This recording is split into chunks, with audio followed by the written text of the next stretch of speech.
सबसे पहले अरुणाचल में बताता हूँ कि स्पीकर को हटाने के लिए कितनी संख्या चाहिए, कि जिनकी सीट वैकेंट नहीं उन सब के आधार पर गणना होगा। सुप्रीम कोर्ट के जजमेंट के आलोक में चीजें चाहेंगे। आपके माध्यम से मैं बताऊं, ये कॉन्स्टिट्यूशन ऑफ इंडिया है। इसके आर्टिकल 179 में स्पीकर को हटाने की व्यवस्था का उल्लेख है, जिसमें ये कहते हैं कि उन्हें हटाया जा सकता है रेजोल्यूशन जो किया चुका है majority of the all members of the assembly.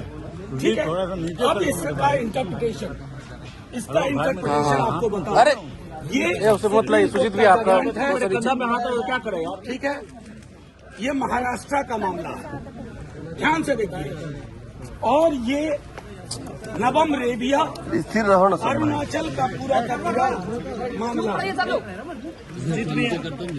ये नवम रेबिया अरुणाचल मैं चाहूंगा आपके माध्यम से कि तमाम स्टेक होल्डर्स जो कल से इस विधायी महत्वपूर्ण पहलू पर फैसला लेंगे, चाहे कोई स्पीकर साहब हो, सीएम साहब हो, उनके एडवाइजर्स हो, तो ये दोनों फैसले पढ़े। उस फैसले को मैं सबसे पहले अरुणाचल में बताता हूँ कि स्पीकर को हटाने के लिए कितनी संख्या चाहिए। All the 10 members of the assembly, इसका मतलब है कि जो actual members of the assembly vote करने वाले एक्चुअल मेंबर्स, यानी कि 243 में 122 चाहिए स्पीकर को हटाने के लिए। ये मैं नहीं, माननीय सर्वोच्च न्यायालय नवम दूसरा मामला महाराष्ट्र का, जिसमें आप सब गौर से सुनिए इसको।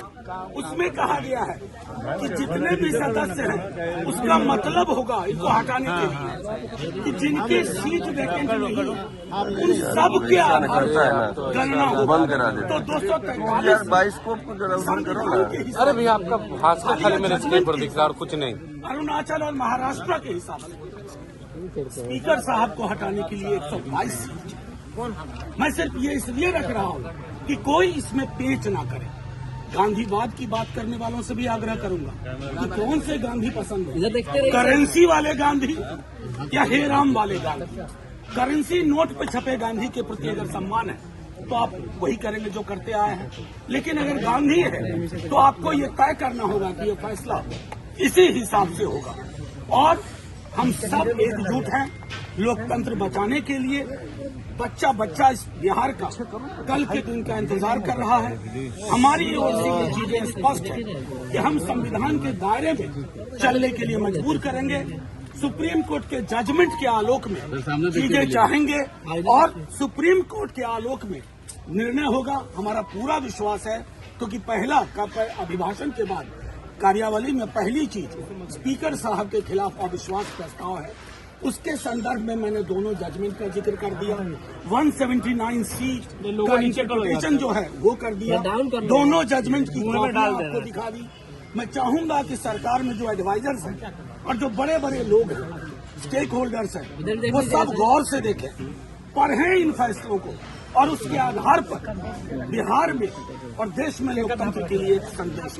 इधर मनोज जी इधर भी तो जिस तरीके से एनडीए के पास नंबर है, आप लोग माहौल बनाए हुए जरा पीछे हटो ना। पीछे वजह क्या है? नहीं, देखिए आप बिला वजह कह रहे हैं, माहौल हमने नहीं बनाया।